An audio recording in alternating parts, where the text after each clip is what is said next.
Boom. Just like that. You got, yep. Perfect. Boom. Yeah? And you froze. Really? You see that? I don't know. That's like the whole thing is. Shouldn't be. How you guys doing today? I don't know. Let's see over here. So froze, I think right? it's you. No, it's like it's moving here. Fantastic. But All right. You know what? no, it keeps freezing. Did it freeze? I don't know. Yo, let me know if it's working. Well, anyways, regardless of all that, welcome to the show, guys. And it's Saturday. I don't know why it feels like it's so far away.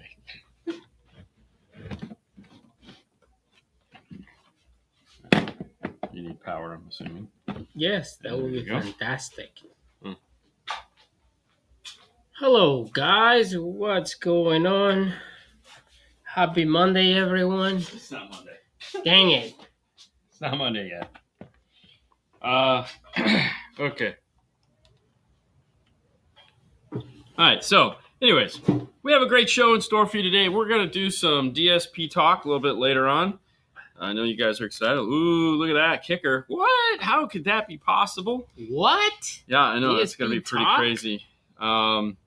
But let's do this. Let's get a sponsor up here right away because I feel like we need to do that. Otherwise, we'll fall behind. Mm-hmm. And I will put this one, Arc Audio. Maybe if I have time, I can make some new ones this weekend. Anyways, for this first segment, actually, I don't. I don't want to do anything this weekend. But anyways, for this portion of the show, we brought to you by our good friends at Arc Audio. Make sure to head over to their website to check them out because we have the new. There it is, the new 6 to 8. New affordable DSP. This thing is a 6-in, 8-out DSP, full functional, full DNA software, the whole package. Retails of $550, I think. Really? Yeah, and it's coming in pretty nice. Oh, I didn't mean to do that. What the heck? You just gotta click. I just clicked that. Yeah. Anyways, definitely check that out. They have the new PS16, the new PS12. Mm-hmm. So much fun and excitement. So much fun and excitement. It is. It's fantastic. Yeah. So, anyways, arcaudio.com is a place to go. Ooh, look at this. So here's the new copper. Dude, love the color. Yeah. So nice. Yeah. And in person looks way better. Yeah. As the new AS series. AS. As. It's not as. As. Ooh, look at that. Look at these guys. They put in some really transitions. Yeah, that's like, ooh, look at us. That's a lot of these joking. A lot of that. Make sure you get your questions in so that we can dig through them. All right, so apparently I'm just gonna use this because it's not. Well, you still have that on the side. I know. Works. I mean, it's there. How you doing, Ken? Thank you for the $5. Other than at the battery, are fuses needed at amps if the amps have fuses? What kind of wire is it that you use for the tweeter mid-brace when active? All right, so you got a bunch of questions there.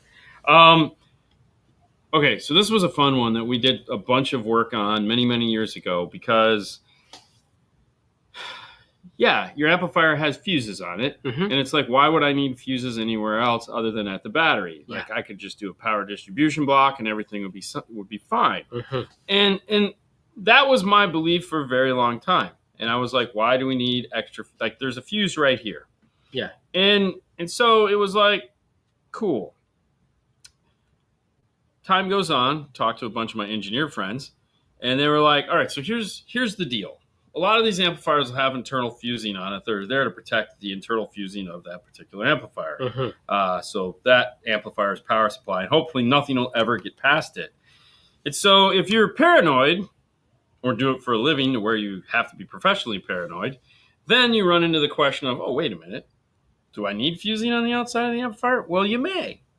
So let's say you have one amplifier that has internal fusing and you have one amplifier that uses an internal circuit breaker. Okay. Usually the sub amplifier will be the one with the internal breaker because it's, otherwise it's got to have like 300 amps of fusing on it or some silly stuff like that, or, 200 amps of fusing. It gets a little bit ridiculous. So if you put a fuse distribution block in the back by the amplifiers, the job of that fuse holder is to protect the amplifiers from each other. Okay. So the thought is that if the sub amp goes like thermonuclear on it and it just rails out, it's going to blow that fuse before it gets to the other amplifier, because most of the time when a power supply launches, it goes to ground, which means it's going to pop that fuse. Otherwise, what it's going to do is it may pop the fuses on the amplifier, the other amplifier, right? Could be bad, because it might not pop those. You might take out both amplifiers. So knowing what the engineers have bestowed upon us over the last several years, the simple answer is just put another fuse distribution block in the back between the two amplifiers and consider yourself safe. If you're one of those people that are paranoid about, like, what if? That's a good series. It is a good series. I love that series. Anyways, so that's that. Now, what kind of wire is it that you use for tweeters, mid bass when active? We use primary wire, the 18 to 22 gauge primary wire that we just twist together. So, speed wire, if you have speed wire works. PAC has, for their new amplifier kits, they have a dual run of wire. So it's 16 wires. It's really small and compact. It's super cool. Wait, what? PAC? Yeah. Dual? Yeah. So for the T-harnesses, they have a bag of just T-harness wires so you can run in and out. Mm-hmm. Oh, that's pretty neat. Yeah, it's cheap too. Like, it's real cheap, cost-wise, which is 22 gauge? Yeah. And it's not excessively big, so it's real easy to run. Like a 0 gauge, kind of? No, like smaller, like 4 gauge, maybe a little bigger. Gauge? Yeah, like tiny. Yeah, we thought Sage used that one time. Okay. And I was like, holy crap, when do we have it? Paul's like, yeah, I got him. I was like, oh shit. Cool. Thank you Anyways, for letting me know. so there you go. Sorry. Pull that one back up. Hello. Looking at a new truck. Any input on Nissan Frontier? Looking at the new 2025? Any good setup ideas? I got nothing. Not in. I tell you, that is like the most commercial truck that we never see. Like, I cannot tell you the last time I saw a Nissan Frontier. We had an Armada that we're going to be working on here soon, and it was like, I haven't seen one of those in like a long time. Dude, and that car was fantastic. Beautiful. We did the One Titan pickup truck, and we filmed it because it's like, we're never going to do another one of these. But no, I honestly have not. I couldn't even tell you what it looks like. No. It kind of sucks. Yeah.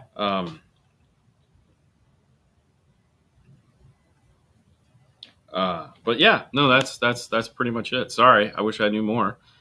I'm sure we could come up with something, but 8 channels is all I need. Oh, easy there, Brian. Okay, yeah, he's been hanging out with Brian a lot. Somebody's been hanging with Brian too much, man. That's a Mitchell statement. I can tell you that isn't true. You need more than 8 channels. You definitely need more than 8 channels. Brian is gonna pop in right now because his ears are gonna be like, it's not true. Yeah, you only need 8. Yeah, you totally need more than 8. I mean, he's been doing a lot with 8, so. Do all the AS 3-way with 6x9s. So the 6x9s are coming. The 6x9s aren't out yet. That's on their way. Yeah, well, they're coming. The 6.5s came first. I mean, they're gonna be coming more expensive than usual.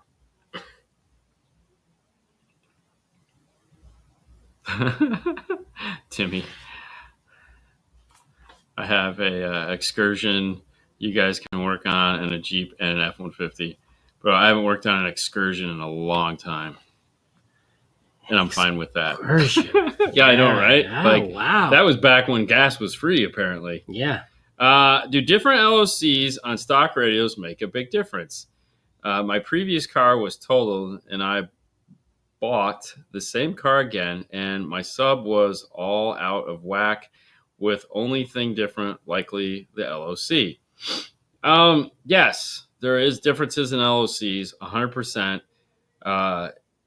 If you're just going to buy a standalone LOC, okay, like if you just want to buy, I just want a box to, okay, the only one you should be buying is one that requires power. And I don't mean the crappy ones that generate a remote turn on, the little tiny cheap ones. No. WaveTech, AudioControl, or the Kicker key lock. Outside of that, they're all crap. They're just little crappy resistors with a transformer in it, and they basically suck. And what I mean by that is this is the inside of most of the high level to low level adapters that you just have the speaker wires and you have the RCA. This little transformer right here is what you're hoping is going to pass 20 to 20, and really what you need is 10 to 50. You're hoping that that's capable of passing the frequencies that you're looking to reproduce. Guess what? They're not going to. Okay, it's trash. This is trash. It's the easiest way to look at it. And this is what's in 90% of the little. Actually, this is probably a better built one. The other thing you have that these things suck with is how much power can they handle. Fortunately, most systems are is under 10 volts, which is what the most that this can handle is 10 volts, not 10 watts, 10 volts. What happens when you go over that, especially in like a sub,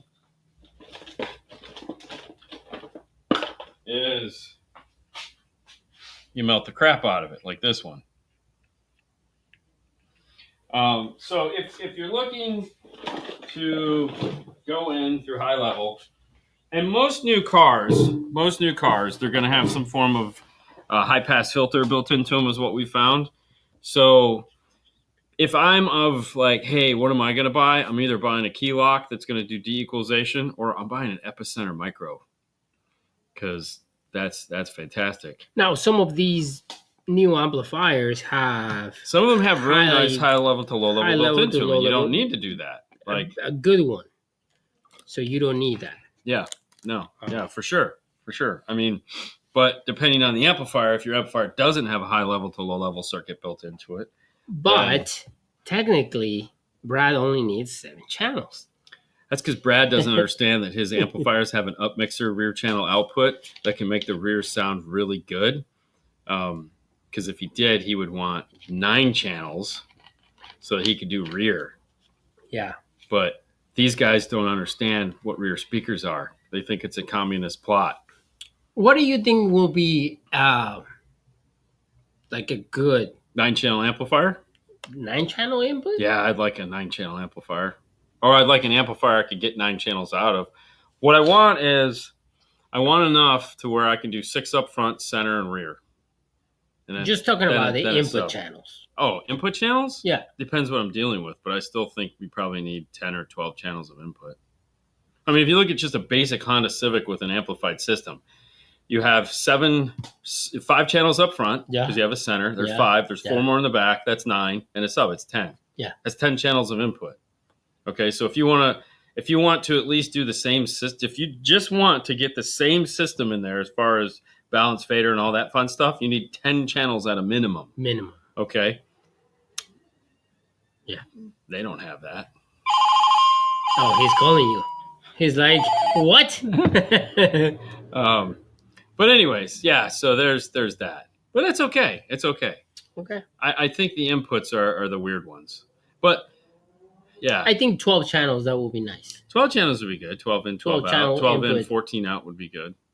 I think 12 in, 12 in, 24 out. Whoa, slow down. How about 16 in, 32 out? You know, there you go. Because you need double of the input. I think you're just getting carried away with yourself at this point. Want to do 24 in and 12 out? I mean, let's just go crazy. Hold on. Do you guys know when direct replacement kits will be available along with the 1050 XR radios? I have a 20 RAM. So basically what we're looking at is next month. So the plan right now is a next month release.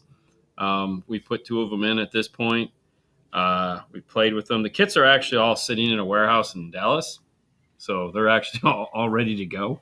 So the kits we could get tomorrow if we wanted to, but the radios are not. So can you call somebody so we can get a kit? Have one in here to get a kit? Yeah. Robert was supposed to send them to us, so I can probably reach out to James and just like, bro, where's my kits? Centers for suckers. Okay, I really want a center. 10-channel stereo bass. Yeah, there you go, stereo bass. 10 plus 2 is perfect. I mean, at the end of the day, we're gonna have Atmos. So see you Monday, man. Oh, fantastic! Please, I don't want to think about Monday yet. This is my first day off in weeks, so. Oh yeah, so there you go. 1 out of 3-way in each corner or center. So I mean, you could. Current sensing amps are great. I don't think I know what you mean by that, but I mean, what do you mean current sensing? Yeah, exactly. Amps? I don't know. There's a bunch of different ways to take that, but hey, Dean, is the Arc Audio Blackbird a good match for the Focal ISW Volkswagen in the 2024 Atlas, non-premium? How would you wire front active since tweeters are indoor? So, yeah, couple things. One, all right, you'd have to run wires into the door, and in a Volkswagen, probably going to suck. With that being said, it's probably going to suck. I mean, that's really what it comes down to. If it doesn't have wiring in it, which it probably doesn't, it's not going to be any fun. So if you're trying to go active, prepare yourself for disappointment. Now, the Atlas, because it's a Volkswagen, this is where a lot of fun comes in. So it might be an SB amplifier, which it probably is. And in order to use a modern amplifier and an SB amplifier, you have 2 choices. One, you can buy an amplifier that is SB compatible right from the get-go. So that would be something like a Moscone Pico amplifier. It has SB capability built right into it. That means the high-level input section already has the load sensors, load and load sense built right into it. And it will take care of itself and everything will be fine and dandy.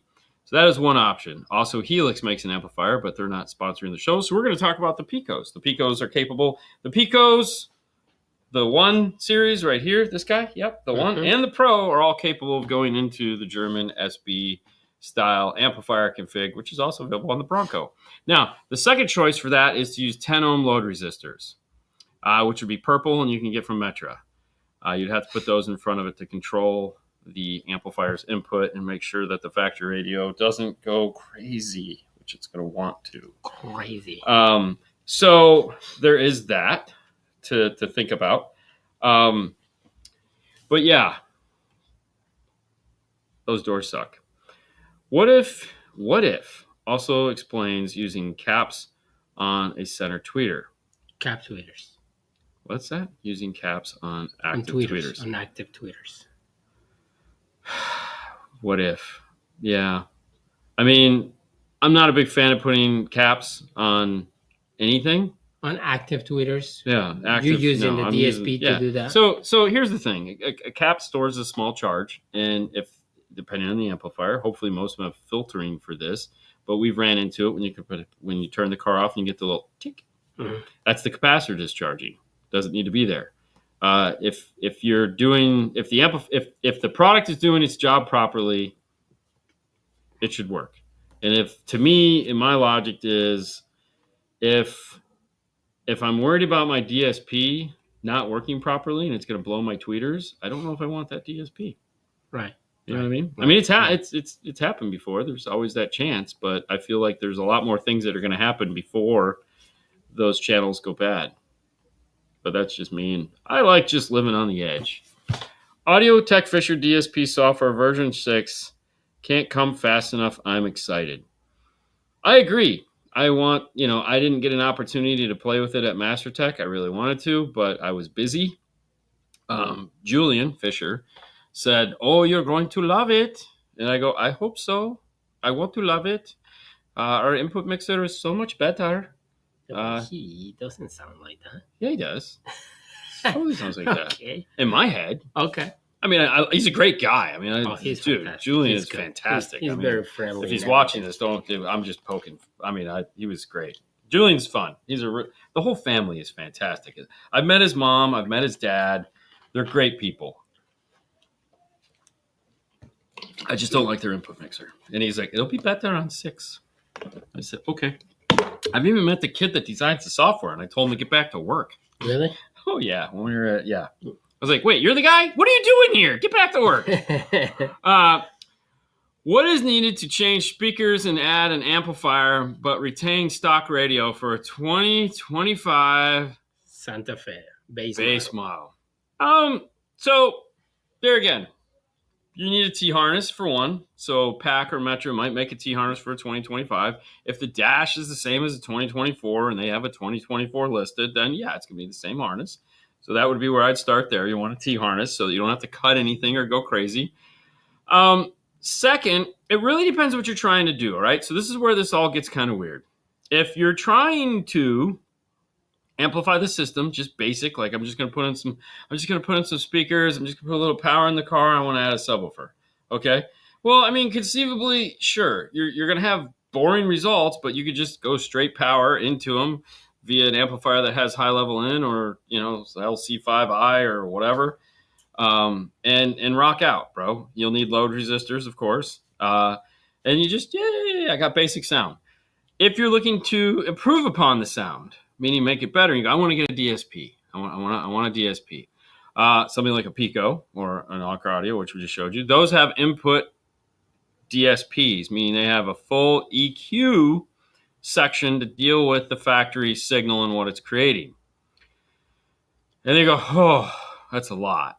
Well, that's also where we talk about the key lock all the time, because the key lock from Kicker DEQs everything, fixes all the bullshit. Mm-hmm. So it makes your life easy. You can do one on the front, you can do one on the rear, if you need the rear. There again, depends on what's coming over the rear.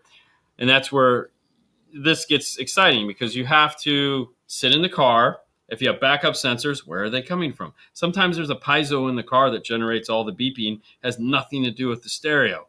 So you're like, oh, I don't need the rears then. I can just take a signal off of the front, DEQ it, get it back to flat, throw my DSP on top of that, and everything is great. So what it really comes down to is there's no really easy answer to this. It's just a matter of what you want to do, what your budget is, and where you're trying to go with it, okay? So there's a method for everything.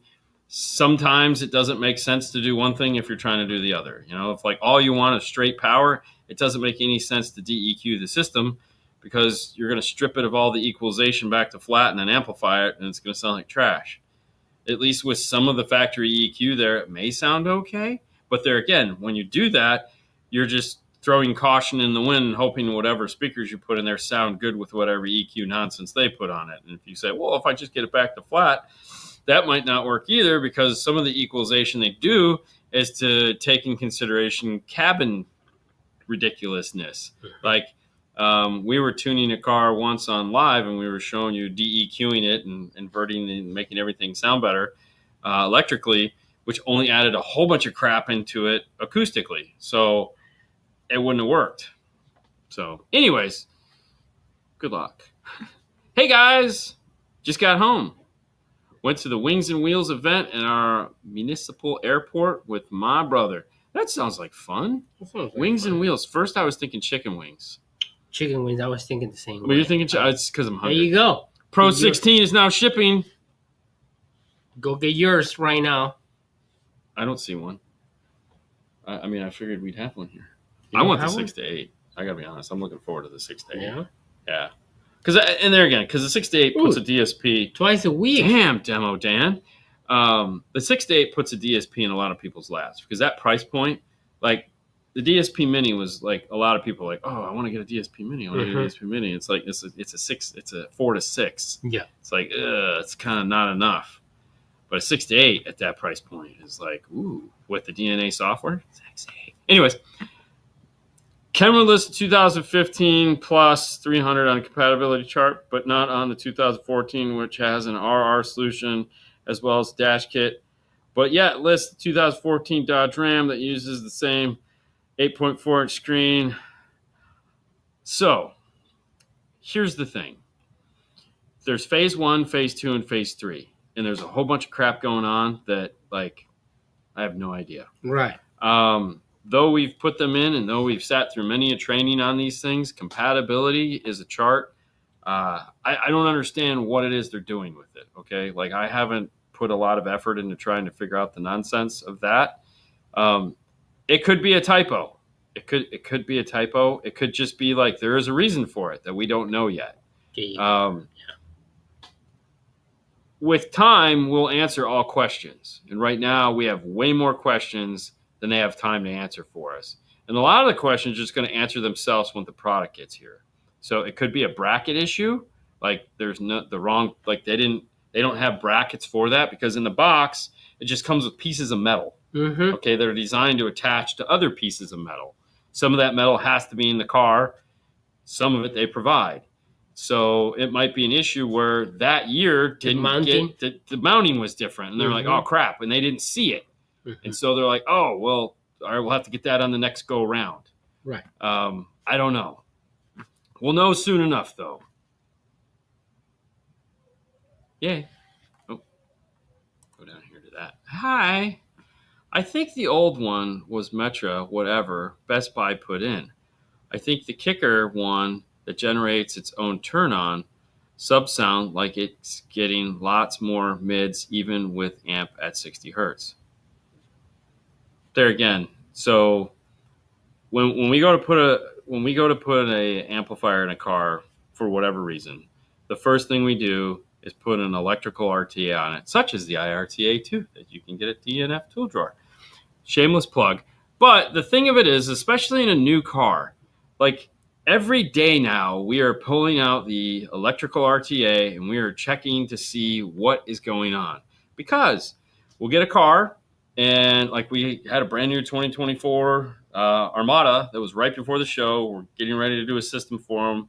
We're building a custom box, and I go, we need to get it in. We need to test it before we build anything because we don't know what it does. We need to see if it had ANC. We need to see if it needed a key lock. We need to see all these things. And an electrical RTA going into a system, there I know you're just doing one thing. You don't need this tool. I get it. Mm-hmm. But when these questions get asked in our heads, we're like, this is what we do as professionals, is we have to physically check to see what's happening. In some cases, we'll go like, oh, we don't need a key lock because it's a perfectly amplifiable signal. In other cases, we'll be like, maybe we should do an epicenter micro just because it's so out of whack. And we know that even with a key lock, it's just not going to be fun. So it's a tough call. If you want to map the output, okay, so you can be like, I need to see what it's doing, the output, it's actually not that hard to do. And an electrical RTA is 32 voltmeters in one device, okay? So if you take your digital multimeter, set it to AC, connect it to the speaker that you're trying to see what's going out of it, okay? And you put the volume at a fixed point. So pick like 25, okay? Take a tone generator and a piece of graph paper, okay? And write 0 volts, okay? And then just start, write 20 hertz, write a voltage, write 30 hertz, write a voltage, write 40 hertz, write a voltage. And then what you'll see is this voltage. And you can plot those points on that graph paper and you can see what your curve, because you're just going to go every 10 hertz, and you'll see what our electrical RTA is seeing. That's the easiest way to do it and on the cheap. Yeah. It just takes some time because you got to do it all the way down to like 110. So sounds like fun. One of these days we should do that just to be like painful. Where would you set the high pass on a 3-way focal access component set? Fernando? Hang on. Oh, I have it set to 100 hertz right now and still feels like the tweeters are raspy on certain ringtones and high tones. So I'm guessing it's a passive. Must be passive. It's just passive. Well, doesn't that have a tweeter boost built into the 3-way, I thought? Maybe? Access? Doesn't it have a tweeter boost? I think it does. I would make sure the tweeter is at 0. It's a 0, yes. I would make sure that the tweeter boost should be at 0 if you're getting that. That would be where I'd start. But at 100 hertz, it should be fine. The other thing you have to keep in mind is power handling. It's a passive crossover, so you don't want to put like 250, 300 watts to it, or even 150 watts, because you're going to overload the input power capabilities of the passive crossover. That is the main problem with passive crossovers. It's not, they sound quieter, it's not as loud. It is not as loud because they have limitations on how much power can actually pass through the passive crossover. So sounds to me you need a DSP amplifier. Wow, way to go there. Yeah. All right, so I'm going to shut this off. I'm going to turn off. Could you hide that comment? Of course. There we go. Hide that comment. It's that time again. Oh, what time is it, you might ask? What time is it? Oh, it's DSP Talk Kicker. What are you talking about, Dean? There is no such thing as a DSP for Kicker. And you'd still be right, because there is no such thing as a DSP for Kicker still to this day. However, we have something even better. So, on this week, you're going to check out something really cool that Kicker has put out. It's new EQ software for some of their amplifiers. So specifically, Fernando will jump over there and grab it, which we've conveniently done an unboxing for. This is the PXA 1004, as well as 1005. Yeah, 1005, because I was thinking 604 in my head, because it works on the 1005 and the 604. So this is that cool waterproof marine amplifier they make. And what they found out is there's plenty of room in there to do all kinds of fun things. So this is the new EQ crossover software for said amplifier. That's right, just EQ and just crossover. It's not a full DSP, so don't get too excited. But what this allows you to do is go in, and each channel now has a bandpass crossover that you can set up.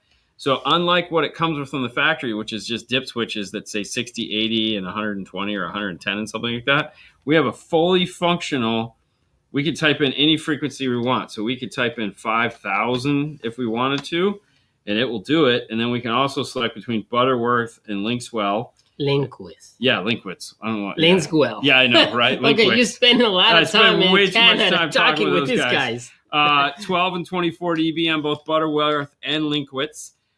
We can also do a bandpass. So we have full bandpass capability. So I can now use this to do a tweeter and a mid. So that's really cool. We have some grouping. So if we select setup, I can add my crossovers together. So 1 and 2, which is amplifier 1, and 3 and 4, which is amplifier 2, will now be paired up together so that I can do crossovers at the same time. I don't have to type in way too much stuff. Subwoofer is amplifier 3, so that's always going to be on its own. Let's set this up real quick to do that. I'll close that with crossover. So we'll turn this on to, we'll go 24 dB here. We'll see that represented there. And because we turned on that cool switch, we now have it for amplifier 2. And we can turn those off. So if I turn off amplifier 1, there's amplifier 2. So I can also, because you're like, wow, the colors are really, really close to one, I can make this green. So now I can have green sitting on top of it. We'll scroll down to amplifier 3. And let's make this that bandpass. So we'll say high pass of 80 hertz. And we'll make that a Linkwitz also. And we'll make this 24 dB. And we'll set this for 5,000. And then we'll select the same. All right, now we can see that represented up here on the top. If we want to make sure both stood, let's change the color on this, and we'll make this purple. Ooh, so there you go. You have purple, turn it on and off. We can check. Yep, we have crossovers on both.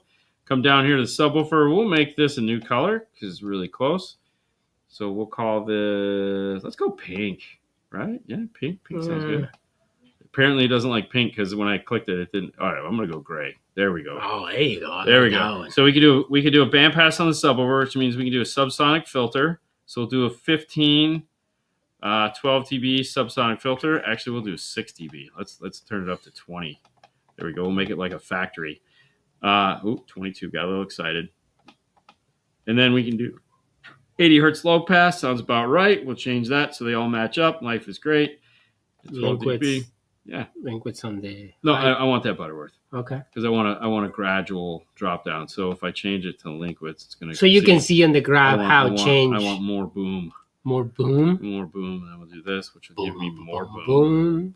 Boom, boom, boom, boom. Okay, so now we have that all taken care of. And then we can come over here and we have the 5-band EQ. And some of you are going, 5 bands? These are not fixed though, okay? So it's 45, 180, 750, 3500, and 1200. But I can come in here and I can type in anything I want. So if I want to make this a 6800, because I don't know why you would, you can. 5,000. And I can just gain up or gain down. And the negative, I can also just type in -5, enter. And then I can adjust my Q the same way. So if I want a steeper Q, we'll call it 6. And there we go. So I can do that, and I can rename all of these anywhere I want. And I, of course, can have them both on. So if I want to compare both left and right EQ, I can. And if I go back to settings and I say, nope, I want those two to be the same, it'll automatically make them the same. It will not allow you to do 2 different ones. Right here, the big caution that says, don't do that. So if I undo them, yeah. Now if I adjust them again, it'll make them identical.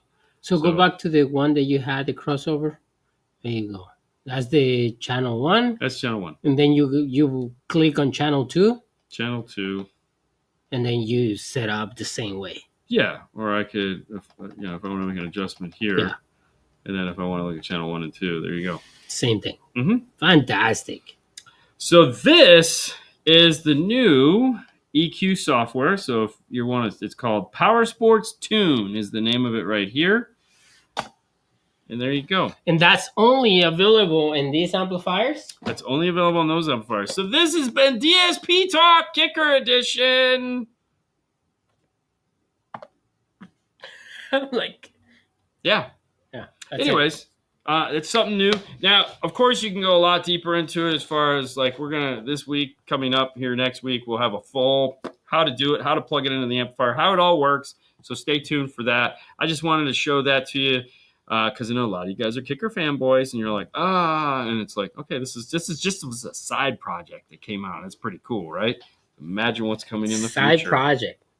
So yeah, it's a lot of fun, right? Thank you, Ryan. Now, I'm going to pull up this one here. Oh, hang on. Not that. This next segment is brought to you by the fine folks at AudioControl. You know, we've been talking a lot on this show today about integration, high-level, low-level adapters, and adding in an amplifier to your factory system. Mm-hmm. And, well, AudioControl is locked up and not wanting a response.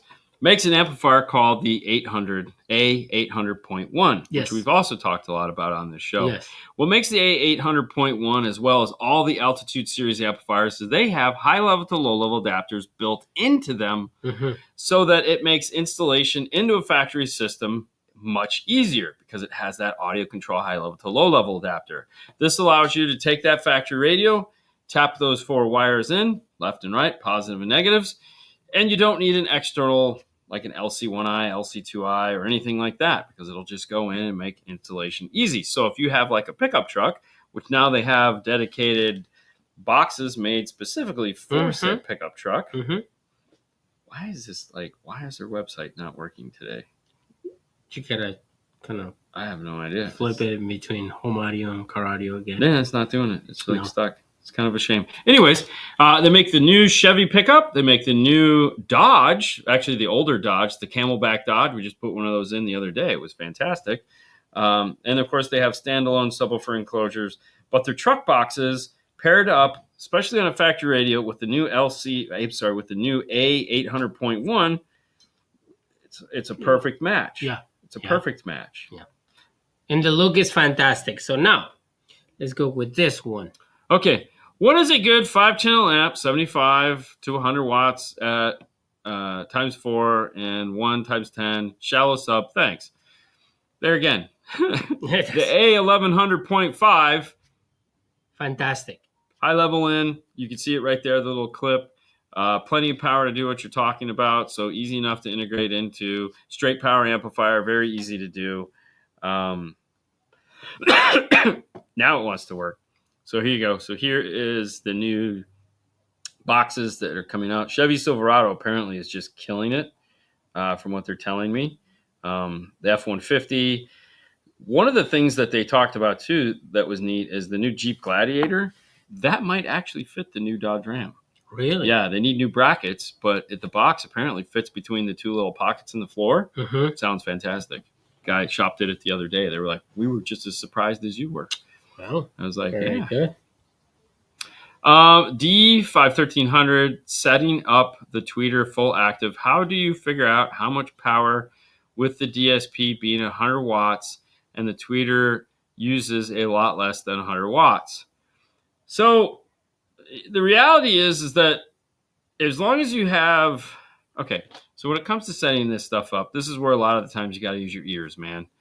There's no like magical button, magical tool, magical anything that's going to make this any easier.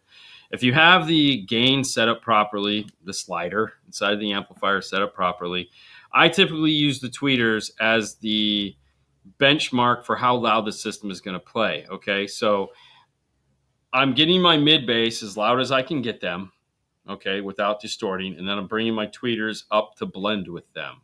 And that's as far as I take it. I don't go crazy on the tweeter. I'm not looking to overdrive the tweeter. I want the tweeter to have enough sound to where it complements the mid bass and does its job. There's no easy way to do that. But how you get to that point is, for one, you turn on your time alignment, you set your crossovers, you do all your equalization first. That's key. You have to equalize this stuff first before you set your levels, because that's going to change the levels. Mm-hmm. It's 32 levels. Okay, you're not using that for a tweeter. You might use 5 if you're lucky. Mm-hmm. So you have to get those levels set properly. Then you can go back and set the master level and get them to where they want to sound as good as possible. So as far as power output goes, it's a tweeter. It's the output of the amplifier on those channels is never 100 watts anyways, because the range of frequencies that it's trying to play, it's maybe 5 watts you got coming out of that, if you're lucky. So wattage isn't the issue, okay? It's making sure that, for one, it's not distorting, and 2, it blends with the mid bass. Now, if you can't get it to blend with the mid bass properly, because let's say the mid basses are handling a lot more than the tweeter can possibly get up to, turn the mid bass down. Okay, because you need then use the tweeter as the maximum volume loudness, so to speak. Mm-hmm. I don't know if that made any sense. I feel like a lot of this stuff is just natural, and I try to explain it in a way that makes sense, but I'm like, huh? do dep? Do the DSP really makes a difference? I feel like my radio sounds good. Will it make any better? So I always like to fall back. One of my best analogies of all times, I love it the most, is if you've never seen Eddie Murphy Delirious, where he talks about the cracker, okay? And he says, if all you've eaten is a saltine cracker, if you're starving and someone gives you a saltine cracker, that's the best cracker you ever had, okay? And oh man, this is great. It's the greatest cracker ever. And then someone gives you a Ritz. And you're like, bro, this ain't nothing but a regular old saltine cracker. This thing sucks, okay? Because you just experienced something better, all right? Now, there's a lot of correlations in life that are like this. It's like, this was amazing, and then you had something better, and you're like, oh, Jesus, hamburgers. Yeah. Hamburgers were one of my things. You had a McDonald's hamburger, a Whopper. This is one of the first things you had, and then you go have, like, a real burger, and you're like, God, this is so good, like Wagyu beef, buttery, whatever the hell you got going on. You're like, no, now this is a burger. Benchmarks in life, as we like to call them. So, no, it's not that your radio doesn't sound good. It probably sounds great. We do it all the time. Mm-hmm. It's got plenty of capability to make you very happy. However, along with the stress of setting it up, once you've got a DSP figured out, guaranteed it's going to sound better than a radio. Mm-hmm. Okay, guaranteed. But it's a lot harder to do. So if you're happy, stay happy.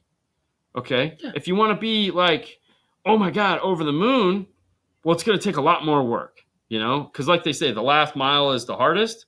That's your DSP. That last mile to get it to over just push it over the edge of like, damn, that's incredible. It's going to be the hardest, hands down. It's not easy. So if you decide to accept said challenge, whatever. Mission Impossible. Okay. So Dan has it. Clap your hands. -3. -3. Dan, stop by. Let me hear it sometime. I mean, that's really all we It's got. 90 watts rated. Sorry, that's Fang. an Epic 4. I don't know. Stop by and let me hear it, man. That's all I can say. I mean, yeah. Sometimes you're close enough you can do that. It completely depends on the channel. Are you ready? Yeah, of course. Hi, Dean. Hey, Dean. Dean, I have your biggest nightmare audio system car, 2007 SC430, and want to do the sound system upgrade that you did on it. How much should I expect to spend on that? So, okay, so we've as you can imagine, we do a lot of SC430s. And the reality is though it's everyone's cherished little baby, and they all love them so. What it takes to make the car get back to its former glory, nobody wants to spend. All right, it's just not logical. All right, it's way too expensive. So we've come up with a much more. He might be the one. Okay, we've had one guy. Okay, and there again, we've had one guy, and I'm not picking on anybody. I'm not saying you're cheap. I'm not saying anything. It's just logic. The car is, most people, it's a weekend car that they take to do fun things. They like to drive around with the convertible top down. They just don't want it to rattle, and we understand that. I understand that. So we put a new radio in it, which is nice. Most of these guys want backup cameras, so we do a radio with a backup camera, which is cool. Kenwood, nice, 908, 958, nice little backup camera. Echo Master in the back. We use the Metra kit.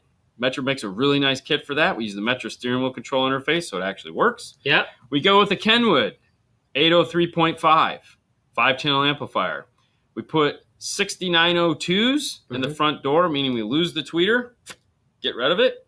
We put 6902s in there, so we put the 2.5-inch middler and the 6x9 mid bass in. We put a matching set of 4-inch in the rear, and we put an 8-inch kicker sub where the factory sub goes. And that's it. We get sound back in the car. It sounds pretty good. We get a nice radio with EQ so we can liven it up. And that's it. It's a fairly straightforward system. As far as how much that costs, I have no idea. That's all Paul. But if you want, give me a call on Monday. I'll write it all down for Paul because he won't remember the system, even though we've written it down for him 100 times. And he can give you a price on that.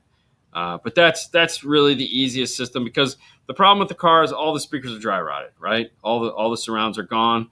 The way the factory amplifier works, the 6x9 and the 8-inch are actually on the same channel. Those are like 16 ohm 6x9s in the door, so that doesn't work. The rear surrounds are trashed. When you go with the Beat Sonic kit for it, it works, but it doesn't work the way everyone wants it to. So if we want to do a full system upgrade, that's the system we recommend. It's an easy enough thing to do. It's not breaking the whole. And it's not like $1 million. Right. So, and every speaker in it's new. It sounds fantastic. And you can put your golf clubs in the back and drive to the. Now, what will be your dream system in there? To not do one. We've done it. We've done the dream system. It honestly wasn't worth it. Wasn't worth it. You know, spent a lot of time, a lot of effort, and it was like, it's not worth it. Just put that system in it, and it was like, oh, this freaking is awesome. So. Sometimes simple is better. Sometimes simple is better. Hold on. Good afternoon, gentlemen. Bearing cost, what are your opinions on center channel speakers? So cost is the big thing. You hit the nail right on the head with that one, because when it comes to center channels, you have to have the ability to actually create a center channel, for one.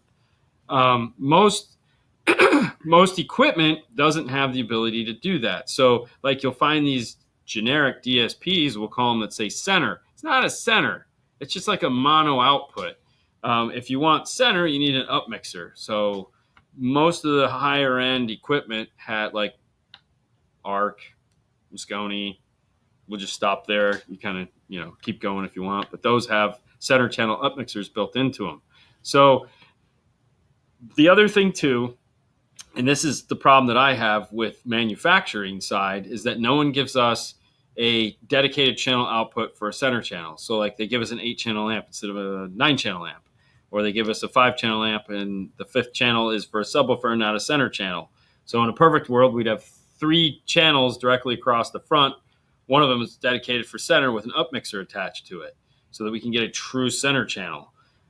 We're not there yet. I don't know why. It's just like it's the most impossible thing for these guys to do. And the other thing is buying one speaker. Like, who's going to do that? They come in a pair. It's just like shoes. So you can't just buy like one really nice 3.5 to put it in the center of the dash. Like, nobody wants that. It's like, here, you bought $150 worth of speakers. One of them you can keep forever because the center is never going to blow. So it becomes a question of not, are they great and should we do them? Of course. But yes, the cost gets to be a little bit unrealistic for a lot of people. Two, if you tune the system properly, you won't even know it's not there. Yeah. And if you really want like a 2-seat car to where both people can kind of tell there's a center speaker there, that's a whole different animal. So, I mean, that does get really expensive. So it's a lot of work. Yeah. It could be fun. But mostly it's just the cost. And people go, wow. So, hey guys, I live in East Texas. Hold on. You need water? No, I just finished my Gatorade. No, this ear is still clogged. I can't hear anything out of it. This show is killing me because I'm like hearing an echo. I totally suck. Just so you hear. Because I hear, dude, it bounced you. It's not like you're, anyways. Hey guys, I live in East Texas next to New Mexico. New Mexico, not Old Mexico. Can you recommend a shop to do a 911, take out everything and put it back to your standards? Where's Arturo? Arturo is in San Antonio. So I don't have my map of Texas up.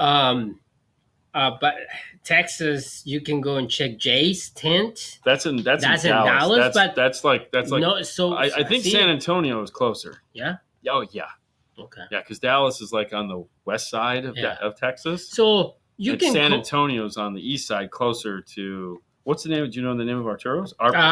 Audio by Art. Search audio Google. by Art. Yeah, Art. Now he just moved into a new location. That's what I'm saying. So it might be a minute, but Google, search. Yeah. Call him. You can find him. If he's able to. You can find him on Instagram. But there's a lot of people in Dallas, but most of them are in Texas, but most of them are on the other side. So. Yeah, and I don't know anybody in New Mexico. Literally, don't know anybody. I know a lot of people in Old Mexico. Yeah. Yeah, Ricardo's there. You're silly. Would I be a fool thinking it'll cost me around $2,500? Probably. Yeah.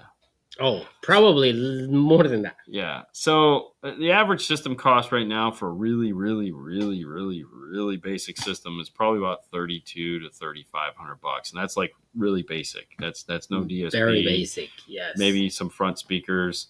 The problem is, and let's be honest, that number, if things stay the way they're going, that number is not even going to exist anymore in 12 volt. So no. I mean, a basic subwoofer upgrade is $5,000. Is more or less $2,500. So $5,000. Yeah, it's all right. What is Brad saying? Almost all the available parts are 2-channel. Old numbers of channels would be kind of weird to lay out. Odd numbers of channels. Sorry, odd numbers of channels.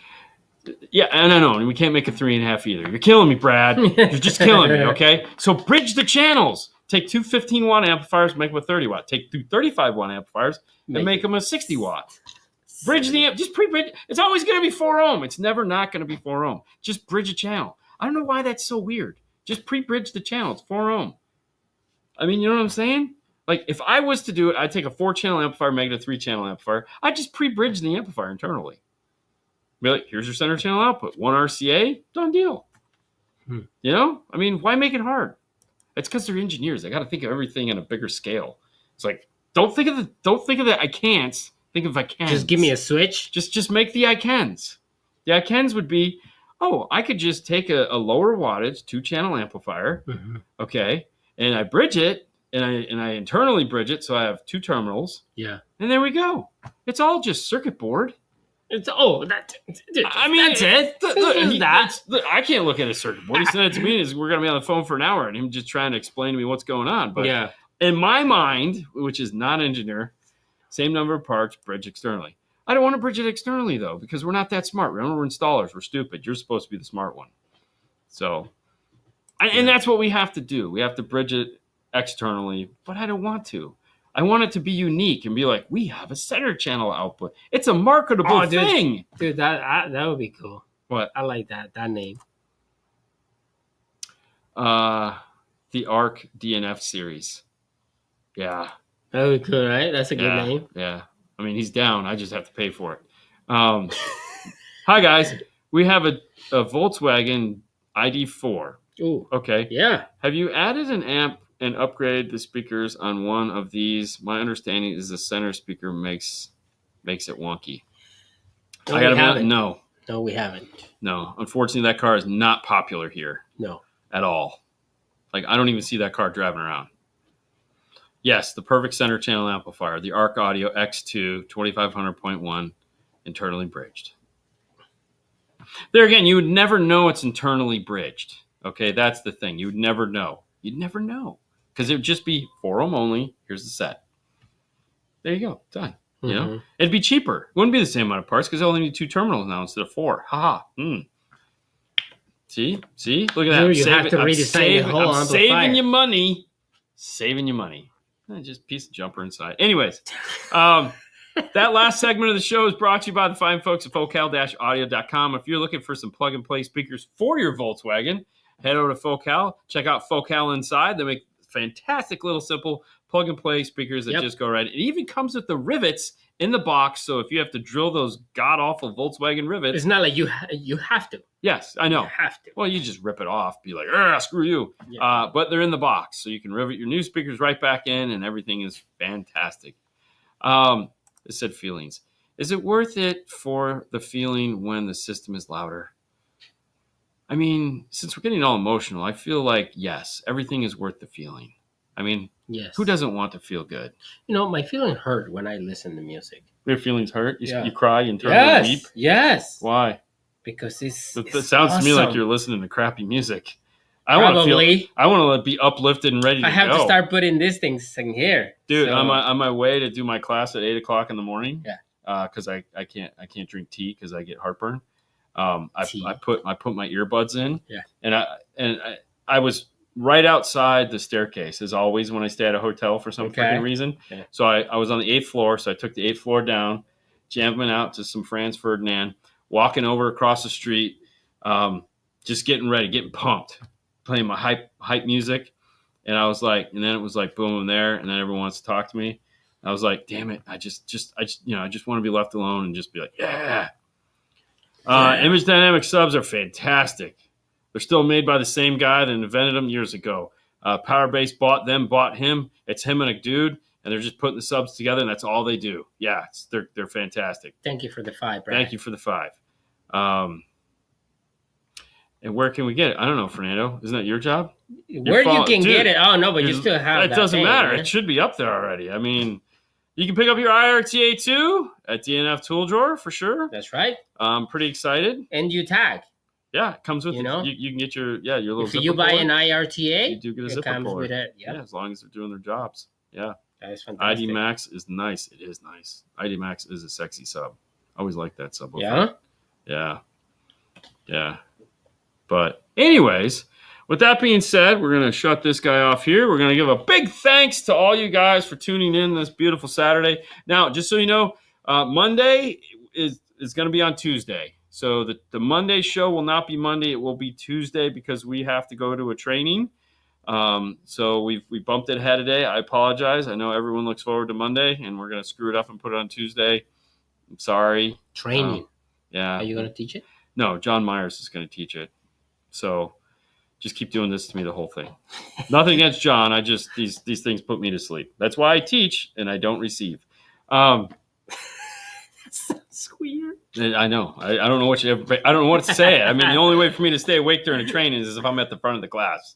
It doesn't help. It doesn't help. We always we're in the front of the class, and you're like, no. I mean, up at the front of the class, standing in front of the class. Okay. Like I have to physically be standing at the front of the class, probably, and then I'll stay awake. Tuesday is the new Monday for 1 week. Yes, thank you. Just for next week. Next week. I apologize. We have to go. We have to go. We have to go. Lori's going to be there. I feel bad. She'd be mad at me if we didn't come. So we should pop on Instagram just like no 5 minutes before. No, not even worth it. Just to like let them know. See Lori and have her go, oh, don't show me. No.